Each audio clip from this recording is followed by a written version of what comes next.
ayun, good day po sa ating lahat, sa mga subscriber natin dyan, mga viewers. Isang pagpalang araw po sa ating lahat.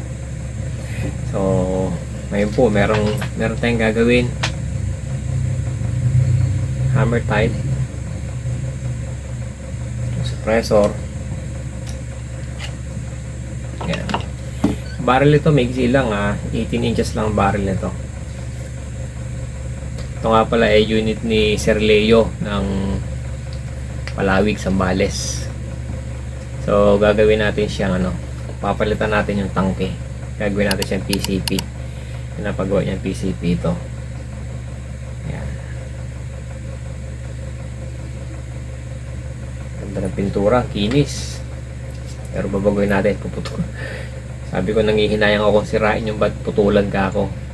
Pero wala tayong magagawa. Kailangan natin gawin. So gagawin natin itong PCP, guys. Si Otto siya. Tangke nito, size niya is nasa 1 inch. Medyo makapal. Kaya so bago ko naman ito gawin, pressure test ko muna siya.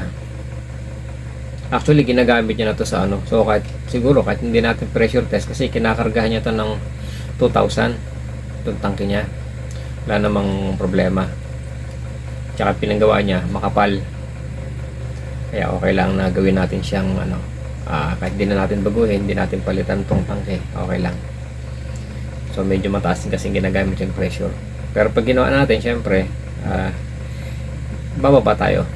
I-regulate natin siya mga 1.8, yun ang gusto niya. Pero ang karga niya rito is 2,000. So ayan, ito yung project natin ngayon. So abang-abang lang natin, medyo kakalas-kalas tayo.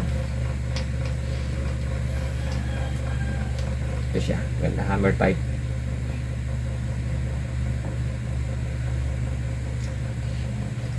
Tomorrow for sure.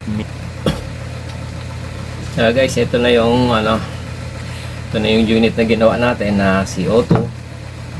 Convert natin siya ng PCP. Ayan. Ayan siya. Iyari na natin. Kulang na lang pala nito yung barrel band. Kung papalagyan niya, lagyan natin. Yun na lang ang kulang. So matigas naman siya, okay naman, hindi naman malikot. So dito guys, gumamit ako ng yung offset na ginamit ko is yung Shanbao. Yan. Shanbao na offset ang ginamit ko sa kanya. Hindi siya ganun kamahal guys sa mga local na gawa. Okay din naman siya. Marami na rin akong ginawang convert ng ganito, ng CO2 to PCP, tapos Shanbao ang gamit ko na offset, tapos naka Taiwan reg na 1.8 ang output, tapos flat bottom na aluminum tank na 0.25 ginamit ko. Pag hinabaan ko kasi siya, hindi na ilalagay yung suppressor niya, kasi dito masyadong mababa yung sa receiver niya. So inisiyan ko lang siya ng konti, okay naman. So, ito yung para sa kanyang suppressor niya.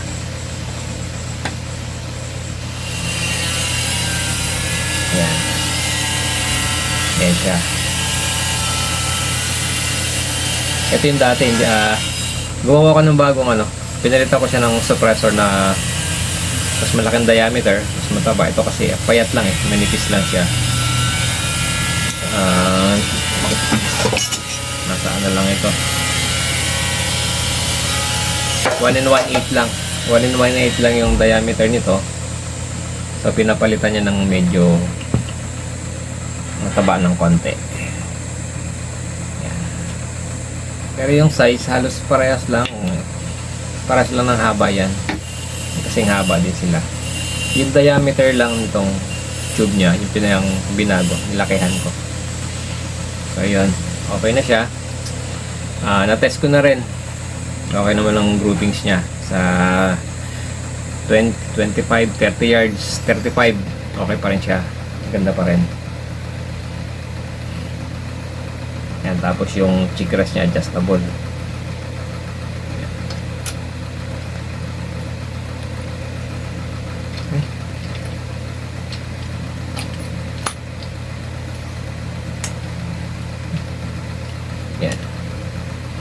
siyang taasan, pwede baba.